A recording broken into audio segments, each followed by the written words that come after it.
नमस्कार दोस्तों, आप सभी का स्वागत है। हम कॉप देख रहे हैं, लगातार क्लाइमेट चेंज से संबंधित है। वीडियो काफ़ी बड़ा हो जा रहा है इसका, एक के बाद एक वीडियो है। फिर भी सारे वीडियो में स्पष्टीकरण है, क्लारिफिकेशन है, समझने अंडरस्टैंडिंग करने के लिए। देखिए, कॉप, पहला कॉप क्या है, कहाँ से आया, शुरुआत क्या है, मामला क्या है। तो कॉप है, एक साइड है मानव, दूसरे साइड है विकास, ह्यूमन और डेवलपमेंट। तो मानव विकास अर्थात ह्यूमन, एक साइड मानव को रखिए, दूसरी साइड विकास को। मानव है, मानव का जन्म ही विकास करने के लिए होता है। मानव को शिक्षा चाहिए, स्वास्थ्य चाहिए, पोषण चाहिए, अच्छा खान पीन हो, अच्छे कपड़े, मनोरंजन चाहिए होंगे। तो मानव को ये सब चीज चाहिए, और ये सब किस कीमत पे होते हैं? ये सब होते हैं प्रकृति की कीमत पे, अर्थात जो प्राकृतिक संसाधन है, प्रकृति की कीमत पे। इसकी भरपाई कौन करता है? तो इन्वायरमेंट करता है, पर्यावरण। तो पर्यावरण को नुकसान करके ही होते हैं। अगर पर्यावरण के संसाधन का इस्तेमाल ना किया जाए तो क्या होगा? डेवलपमेंट हो ही नहीं सकते। तो पर्यावरण को एक संसाधन के रूप में इस्तेमाल किया जा रहा है।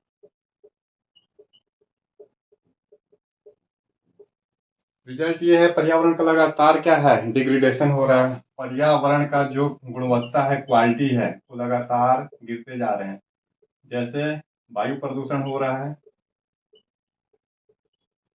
नदी का क्या हुआ, अववर्धन हो रहा है। नदी तीव्र गति से अववर्धन कर रही है, चक्रवात आ रहे हैं, बाढ़ आ रही है, सूखा आ रहा है, मृदा में आर्द्रता कम हो जा रहे हैं। बहुत सारे गुण है, पेड़ पौधे काट दिए गए, जीव जनु, जो जीव हैं, जानवर है, वो लगभग समाप्त हो गए। बहुत सारे जानवरों को देखेंगे आप, गायब हो चुके हैं। चिड़िया तो अभी मिल रही नहीं है, मोर का स्थिति खतरे में, शेर खत्म हो चुके हैं। ये सब हो रहे हैं। तो यही था कि कैसे मानव विकास करे, अपने पर्यावरण के साथ मानव जुड़े रहे, विकास करे, और मानव के क्रियाकलाप के द्वारा पर्यावरण को कम से कम विकास हो। तो ये सब सारा जो पहल है, यही स्टार्ट हुआ आपका 1992 में। ये कहलाता है रियो कन्वेंशन। आपको याद रखना है, रियो कन्वेंशन।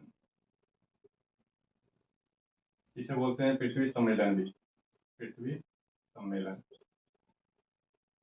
और मानव के हर क्रियाकलाप से, पर्यावरण नहीं, एक दूसरा फैक्टर इधर लिखिए कि जलवायु परिवर्तन होते हैं। हर क्रियाकलाप से जलवायु में परिवर्तन होता है।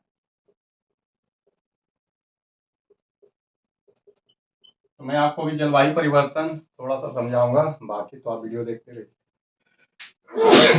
सॉरी। तो सबसे पहला स्टार्ट हुआ 1992 में, रियो कन्वेंशन। रियो क्या है? तो एक सिटी है, रियो डी जनेरियो, ब्राजील में।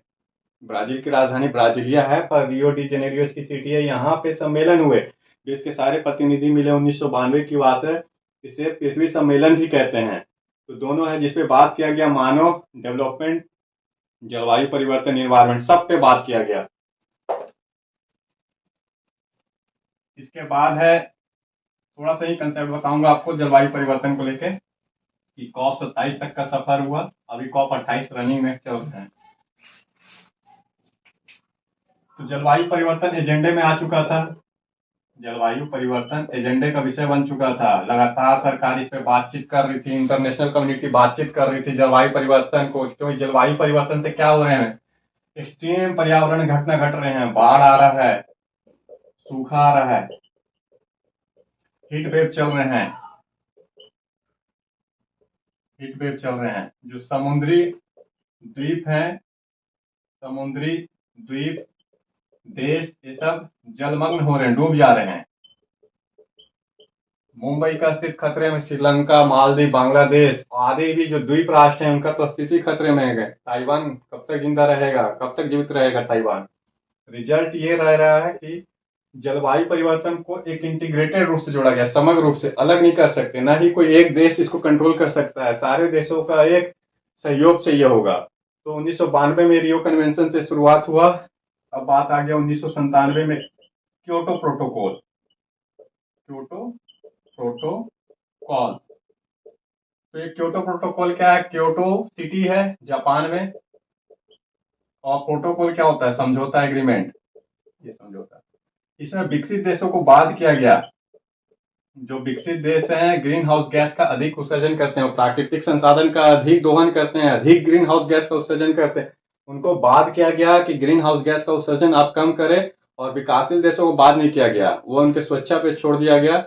हाँ, सब पे समान रूप से लागू नहीं किया गया। विकसित देशों के लिए बाध्यकारी है, विकासशील देशों के लिए बाध्यकारी नहीं था। तो बोलेंगे विकसित देश के लिए क्योटो प्रोटोकॉल बाध्य था, इनको ग्रीन हाउस गैसों का उत्सर्जन कम करना था। कितने विकसित देश को इसमें शामिल किया गया? 37 देश हैं, प्लस एक यूरोप यूनियन है। पूरा जो यूरोप यूनियन जिसमें 28 मेंबर अलग से आते हैं, तो ये 37 देश यूरोप यूनियन को शामिल किया गया क्योटो प्रोटोकॉल में। इनको ग्रीन हाउस गैस का उत्सर्जन कम करना है, कम करना है 1990 को आधार बना के। जो 1990 का आधार है कि कितना ग्रीन हाउस गैस इस समय था, उसको एक आधार बना के कम करना पड़ेगा। इनको चरणबद्ध तरीके से इनको कम करना है। और विकासशील देशों को अपनी स्वेच्छा पे छोड़ दिया गया, आप कम करें चाहे ना करें, इनको बात नहीं किया गया। तो ये है। अब फिर से 1997 से आगे बढ़ेंगे आप, तो आ जाएगा मामला 2015 में पेरिस कन्वेंशन को लेके, जिसको हर कंडीशन पे लागू करना है। कॉप 2700 2800 जो अगला होने वाला 29, उसमें भी। तो क्योटो प्रोटोकॉल के बाद जस्ट ऊपर 2015 की बात है, इसे बोलते हैं कॉप 21, पेरिस समझौता। पेरिस समझौता। अब इसमें विकासशील देशों को भी शामिल किया गया, बाद में किया गया। इसमें विकसित देश बोल रहे हैं विकासशील देशों को भी शामिल करो, चाइना और भारत जैसे कंट्री को भी आप शामिल करिए। तो इसमें बोला गया, INDC का एक प्रस्ताव रखा गया कि स्वैच्छिक रूप से विकासशील देश अपना एक प्रस्ताव तैयार करे और 2030 तक बताए कि कितना ग्रीन हाउस, सॉरी 2025 तक बताए कितना ग्रीन हाउस गैस का उत्सर्जन कम करना है। तो सबका अपना अपना ग्रीन हाउस गैस का उत्सर्जन करने का, कटौती करने का एक प्रस्ताव रखा गया है पेरिस समझौते में।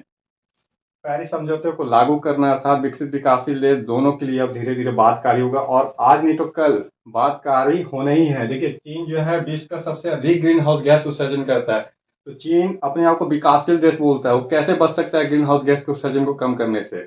भारत भी विकासशील राष्ट्र है, पर ग्रीन हाउस गैस का उत्सर्जन 7% से अधिक कर रहा है, वो कैसे बच सकता है? अगर चीन भारत जैसे देश समझौते में शामिल नहीं होंगे तो ग्रीन हाउस गैस का उत्सर्जन कम नहीं होगा। क्लाइमेट चेंज हमेशा एक को प्रभाव डालते रहेंगे, हमेशा बाढ़ सूखा चक्रवात से निजात मिलना मुश्किल है। तो पेरिस समझौते को धीरे धीरे लागू करना है, इसीलिए लगातार मीटिंग चल रही है, और मीटिंग चलते चलते पहुंच गई आपकी COP 28 तक। धीरे धीरे बात हो रहा है। मुद्दा कहाँ पे आ रहा है? विकसित और विकासशील राष्ट्र के बीच मामला फंस रहा है। रिवेज कर देता हूँ, मामला देखिए क्या है।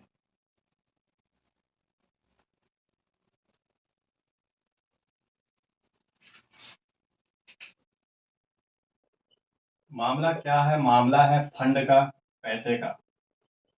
पैसा अर्थात फंड। दूसरा है टेक्निक, टेक्नोलॉजी। टेक्निक अर्थात टेक्नोलॉजी। एक साइड है विकसित developed country, America, Britain, France, Germany, Italy, Japan जैसे कंट्री। एक साइड है विकासशील राष्ट्र, भारत, बांग्लादेश, नेपाल, अफ्रीका कंटिनेंट जैसे कंट्री हैं। तो विकसित विकासशील देश के निश्चित है कि इनके पास फंड की और टेक्नोलॉजी की कमी है विकासशील राष्ट्रों के पास, और विकसित राष्ट्रों के पास फंड का पूरा पूरा है। मतलब इनका फंड और टेक्नोलॉजी पे दबदबा है। यूरोप यूनियन कर लीजिए, और इधर से विकासशील राष्ट्र भारत, चीन जैसे राष्ट्र कर लीजिए। अब जब तक इनको आप फंड नहीं देंगे तब तक ग्रीन हाउस गैस का उत्सर्जन कम कैसे होगा? जैसे बिजली बनाना है, फॉर एग्जाम्पल के लिए, तो बिजली किससे बना रहे हैं विकासशील राष्ट्र? ये बना रहे हैं जीवाश्म ईंधन से, कोयला पेट्रोलियम से। तो कोयला पेट्रोलियम जलेगी तो कार्बन डाइऑक्साइड का उत्सर्जन होता है, ग्रीन हाउस गैस है कार्बन डाइऑक्साइड, इसका इमिशन होता है। इनके पास सौर ऊर्जा, पवन ऊर्जा, चीन के पास हो सकते हैं क्योंकि चीन तो टेक्नोलॉजी बहुत आगे है सौर, लेकिन अपने आप को विकासशील राष्ट्र बोलता है। सौर ऊर्जा, पवन ऊर्जा, जल विद्युत, इनका उत्पादन कैसे होगा? क्योंकि इनके पास टेक्नोलॉजी और फंड दोनों की कमी है। तो ये विकसित राष्ट्र इनको फंड भी दे, टेक्नोलॉजी भी दे, लेकिन ये अपनी जिम्मेदारी से बार बार बचते हैं। $100 बिलियन आज तक नहीं बना पाए। बोल रहे हैं हम फंड देंगे, लेकिन आज तक $100 बिलियन का फंड ये नहीं बना पाए। अब आईपीसीसी कह रहा है $100 बिलियन आप फंड नहीं बना पाए। शुरुआत कहां से किए आप? 1992 से शुरुआत किए। $100 बिलियन फंड उपलब्ध नहीं करा पाए, ना ही टेक्नोलॉजी दे पाए। भविष्य में अब करंट की बात कर ले तो काफी सारे अनुसंधान से पता चला है कि $1000 बिलियन की जरूरत पड़ेगी। मतलब अब $100 बिलियन 10 बार की है, $1000 बिलियन था तो $1 ट्रिलियन की जरूरत है। अगर ये फंड पहले उपलब्ध करा देते विकसित कंट्री विकासशील राष्ट्रों को, तो काफी सारी समस्या का समाधान हो सकता था, लेकिन आज ही बच रहे हैं। और विकासशील राष्ट्र लगातार इन पर दबाव डाल रहे हैं कि फंड दे, टेक्नोलॉजी दे। यही मामला। अब यहाँ पे यूएस का क्या कहना है? यूएस का कहना है कि चीन और भारत ये भी, इनको भी बाध्य किया जाए ग्रीन हाउस गैस का उत्सर्जन करने, कटौती करे, किया जाए, जबकि ये बाध्य नहीं होना चाहते हैं। इधर अमेरिका और बोल रहा है कि चीन जो है विकसित राष्ट्र है। वर्ल्ड में सबसे अधिक जो ग्रीन हाउस गैस का उत्सर्जन कर रहा है चाइना कर रहा है, भारत भी कर रहा है, 7% भी कर रहा है, सेकेंड नंबर पे यूएस है। तो फंड का प्रॉब्लम आ रहा है, एक राजनीतिक टेंशन चल रहा है। तो जलवायु परिवर्तन राजनीतिक टेंशन, जियो पॉलिटिकल टेंशन का हिस्सा बन गया है। तो यही मामला है। तो आपको इंटीग्रेटेड रूप से वीडियो देखना है, एक के बाद एक वीडियो जो मिलेगी। बने रहिए टू डू आइस के साथ। आज के लिए बस इतना ही।